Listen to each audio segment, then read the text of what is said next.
All right, time to focus in now on the top 30 starting pitchers for the 2020 fantasy baseball season. So we finished up with the top 25 in the last video, ending with Trevor Bauer and Jose Barrios as the lowest ranked currently so far. So let's see who we're going to take a look at today, 26 to 30. We got our starting pitcher rankings here. So it's going to be Sonny Gray, Corey Kluber, Carlos Carrasco, Mike Soroka, and Zach Wheeler. You got a pretty good mix of pitchers who've been around for a while, some who've been elite, newer guy on the block, fairly decent pitcher, possible stud in the making with Zach Wheeler. He's got some very good attributes that we'll talk about. But let's start with Sonny Gray. And I'd love to start with some pitchers, especially if they've been around in the league for a while with the individual stats. So Sonny Gray coming on in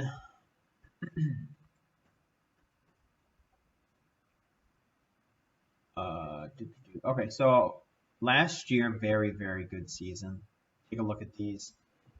ERA was a little below the FIP, but even the FIP minus and xFIP minus like 80s, low 80s, that's excellent. But he's had some really good seasons before in the past. Look at when he first came up with the A's, his first 2 full seasons. Those are fairly great seasons there. Only thing with Sonny Gray, a little bit of a drawback, career average 8.31 K per 9. Look what he did last year, though. 10.52 out of nowhere. Literally out of nowhere. Walk rate, not great. Above 3, that already brings him way down in my book. Where in the heck did these Ks come from? Let's see if there were any jumps with his swing and strike. Not really. Not really a huge difference there from the past couple years. Velocity remained consistent. What the heck was going on last year? They couldn't hit him. The contact percentage was way down. So what was the difference in the K rate there? That's very perplexing for me, and I would not guess that he would sustain something like that because none of his numbers really changed that much to explain it, at least to me. Seems kind of, just random there. And I don't see any changes in velocity or swinging strike percentage that would maybe help indicate that, yeah, maybe this is like a new change for him, something that could be sustainable. I don't see it. So if I'm betting a sub 10 K per 9, a positive 3 walk per 9, not a great pitcher, not someone that I'm targeting. Maybe later on, I wouldn't mind if he's on the back end of my rotation, sure, but at this point in the ranking, in a 12-team league, you want to have at least 3 guys in the top 36, definitely 3 guys in the top 30, I would imagine. So, he's not going to be one of your top guys. I think there's still enough talent in the starting pitchers where you still can get top guys. So Trevor Bauer and Jose Barrios were my last 2. So we throw in Sonny Gray. Last year, his season was better than these guys. But again, that inflated K rate, his career K is less than Jose Barrios. His walk rates have been higher than even Bauer, and I hated Bauer's walk rate, and his Ks aren't going to be as good as Bauer, so he's definitely not as good as these guys. I would not take Sonny Gray above these guys. I really wouldn't. Not terrible, but I wouldn't take them. Swing and strike, not elite. I mean, same as Barrios, but his velocity is above Barrios, so I definitely wouldn't take him over Bauer. Would I take him over Barrios, though? Maybe I would. He's got a lower contact rate than Barrios.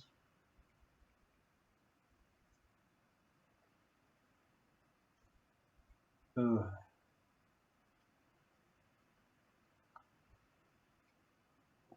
I don't know. I trust Barrios' command more. And if you look at career Ks per 9, Barrios has got him there, the Ks and the walks. Sonny Gray, Welcome to 26 in the rankings. I just can't justify putting you any higher. I'm sorry. Alrighty, that was easy enough, huh? So Corey Kluber, this is going to be a fun one. Is it really going to be fun? I'm not sure. Klubot, Cy Young Award winner from prior years. Very, very good string of seasons from 2013 to 2018. Consistent with those innings. You know, wasn't a super K guy. He could touch up there, but great command. Career sub 2 walk per 9. Elite. Career 21.7%. A minus walk. Elite. These are career ERA XFIP minus numbers. Elite. I can't say that enough. He was injured for a lot of the season last season, and I think that contributed to his numbers. Honestly, if he comes back healthy, I can see him picking up right in this range for ERA and WHIP. You know, I can see him hitting 10 Ks per 9, less than 2 walks per 9. His contact, overall contact, low 70s career number. Doesn't give up hard contact, like low 30s the past couple of years a little bit. Swing and strike, even last year when he's injured, he was still making people miss, look like fools. Velocity was way down last year. We'll have to see. Maybe in spring training, you can see if he's hitting the 92s, 93s, kind of back up in this range. I'm going to kind of everything last year just throw away to injury and just kind of go from there. Even though his injury, I believe, was like a wrist. He fractured his forearm. He got hit by a ball. And he was like kind of sucking before that happened. So I don't know what was going on exactly. The velocity wasn't quite there. I'm just going to ignore all of that though and just say injury, only got 35 innings pitched, not enough time to turn it around. I'm going to trust Corey Kluber and trust his career stats and hope he comes back. Only thing I do want to check is Roto World. If there's any recent news that came out for Corey Kluber that I don't know about. So he pitched against the Dodgers, 2 runs in 3 innings. What did they say about him? They say his raw stuff looks sharp in this one, but he gave up 2 hits. All right. 4 strikeouts in 2 innings. Oh, 3 innings. 4 strikeouts in 3 innings. If he's actually healthy, borderline fantasy ace should be selected as a top 25. Well, thanks for that suggestion, but let me make my own rankings, please. This was posted back in December. What did they say in December? Kluber and missed nearly all of last year with a fractured arm. However, he finished the top 3 of the AL Cy Young running 2000 and expected to be 100% going into spring training. Okay, right there. Expected to be 100%. Throw it all out the window. Throw it all out the window. Corey Kluber at 100%.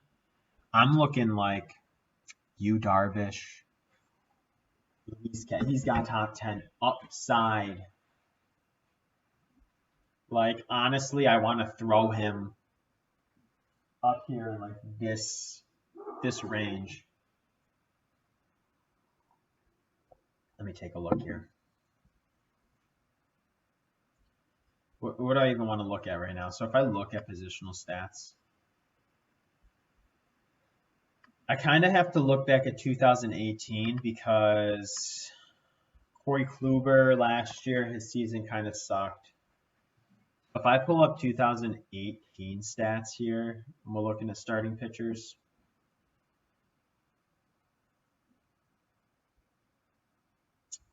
Let me just do it on Fangraphs. It'll be a lot easier, I think.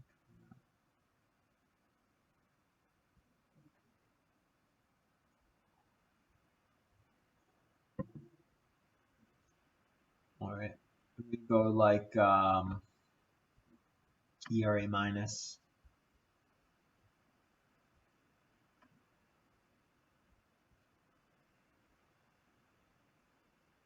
Kluber, top 10. ERA minus 74, xFIP minus. I mean, those are stellar numbers. I mean, if you're looking at xFIP alone, I hate that they sort it by top first. That's not what I want. I want the minimum. I mean, he's top 10 with xFIP. Look at this, 26.4, like a 22.3. Like, he limits those walks, and he's got the K upside. He could hit 10 Ks per 9. Honestly, there aren't many guys I'm going to take above Kluber. Kluber's coming into the season 100%. This can be a very sneaky pick because people are going to be worried about the injuries, and hopefully, like, the spring training news kind of stays hush hush, and people don't draft him. But look at his ADP is 96. So in a 10-team league, that's the 10th round. A 12-team league, what's that? Like the 8th round, something like that. 8th, 9th round. He's a guy who could be ranked up in this area. He should be going like 4th round. He's going to be a steal in drafts, someone that I am honestly going to be targeting in my league. Absolutely. Corey Kluber. It's just a matter of finding out where do I want to place him exactly. If he's healthy, I'm taking him over Strauss. I'm going to take him over Blakey Snell.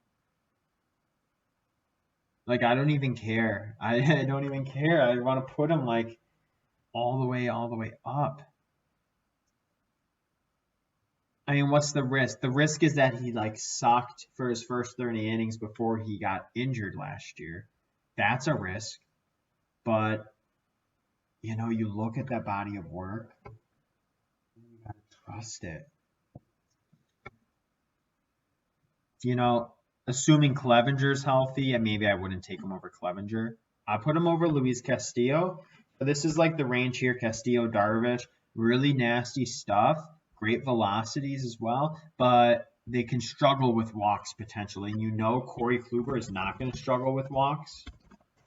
He's going to be very, very legit. I think that's a good spot for him, actually. You're not 100% sure because he wasn't himself at the beginning of last season before injury, but, I think if that blurb was right, he's coming in 100% healthy, you got to imagine he's going to be a stud again this year. He'll be an ace. Mark my words. Okay, let's move on then. That was a good one. I think Carrasco's going to be next. Corey's old teammate. So Carlos Carrasco, I don't remember exactly the details. Last year, some kind of blood disease. I don't know if it was like leukemia. I forgot what the actual diagnosis was. Underwent treatment, able to come back, but look at this guy, absolute stud. Only 80 innings pitched last year.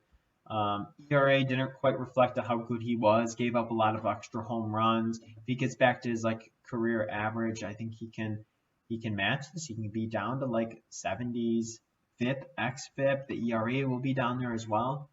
He's going to give you 10 plus Ks per 9, and he's going to control the walks. Why is he ranked so low? That's a great question. Why is he ranked so low? 3 seasons in a row, over 23, like 23 came on his walk.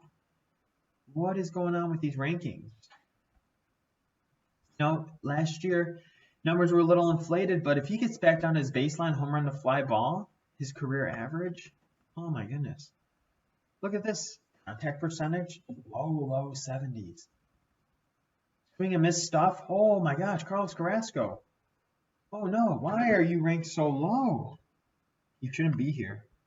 You shouldn't be ranked that low.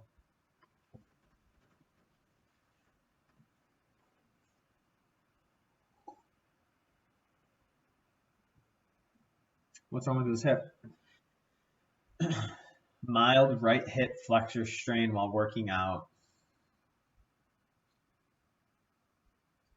So that was listed in February 21st. Okay. Plenty of time to get ready for opening day. Honestly, this guy's an absolute stud. As long as he can avoid setbacks. Okay. Well, we're out here assuming health. We know he's dealing with something now, but we're assuming health. Carlos Carrasco assuming health. Oh my God. And I hate doing this because I don't want to match him up against Gray, Barrios, Bauer head to head. I know.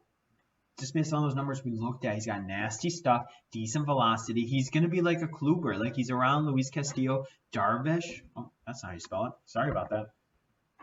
He doesn't have the control concerns. He's got the strikeout upside, doesn't have the control concerns. Honestly, I'd put him right above Kluber. These Cleveland Indians, man, they need to win a World Series with these pitchers. Bieber, Clevenger, Carlos Carrasco. So I'm going to keep Clevenger above Carrasco just because, you know, a little younger. He's got the velocity. They're both going to control walks, strikeout upsides. But Carlos Carrasco, I don't know why him and Kluber are going to be ranked so low if they're going to be healthy. You know, I would tend to trust them in these situations. And, you know, keep an eye on the injuries. Keep an eye on how their spring trainings are going. But they should be ranked up higher here. I really believe it. And look at Kershaw's tanking down. I don't know if that's right or not, but that's the way. I'm just going based off the talent, based off the peripheral advanced statistics, and like what I think is going to be important.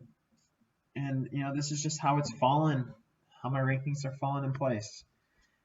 All right, Mike Soroka. Decent season last season. I wasn't a huge fan. I picked him up off waivers early, but I swapped him. I traded him away, got an extra draft pick for this year, and I'll show you why. His ERA was way below his FIP and XFIP, which I thought was just not sustainable for him. I thought that it would balance out and his ERA would come up.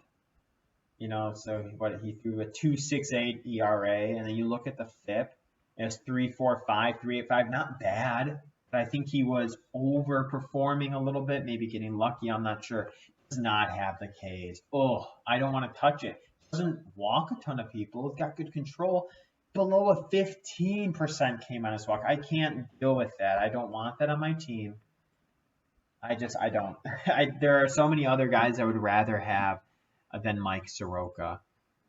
Not elite fastball. I mean, there's nothing that's elite about what he's doing, and I'm just not a fan.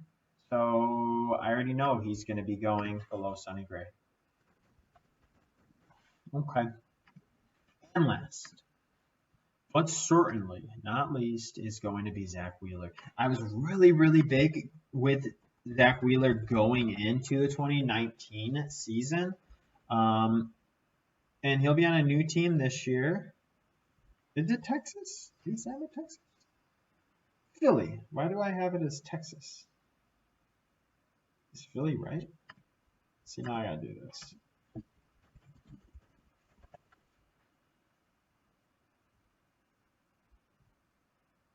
So confused. Oh, he's on the Phillies now. I don't know why it's listed as Texas. I'll have to fix that. Oh, it is Philly. Whoops, sorry, I just didn't update. Okay. Okay, so doesn't have the 9 Ks per whatever. Respectable walk per 9 the past couple years. Okay, so yeah, him and Soroka might be a good matchup actually.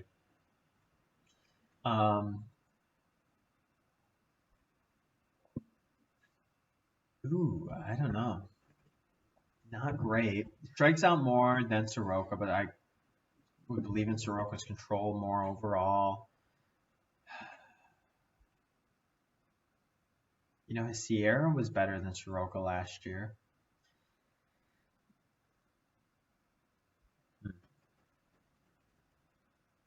Contact. They both were high contact guys. Soroka gave up more hard hit contact.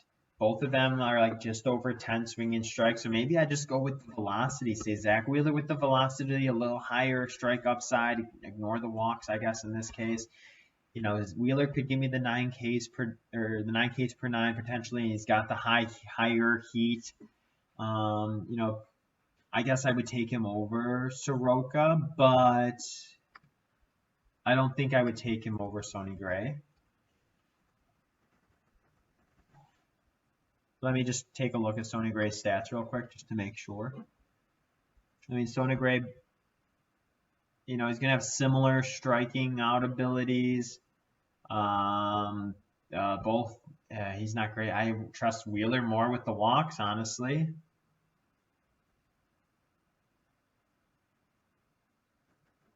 I don't know. Maybe I take Wheeler over Sony. Sony, you know, just 10, 11 swing and strike stuff. Wheeler can control the hard hit more. Wheeler's throwing harder than Gray. You know, 96. Ooh, maybe I take Wheeler over Sonny Gray. Sonny Gray had an amazing season last season, but if we look at like the year before that, I would say that Wheeler outperformed Sonny Gray.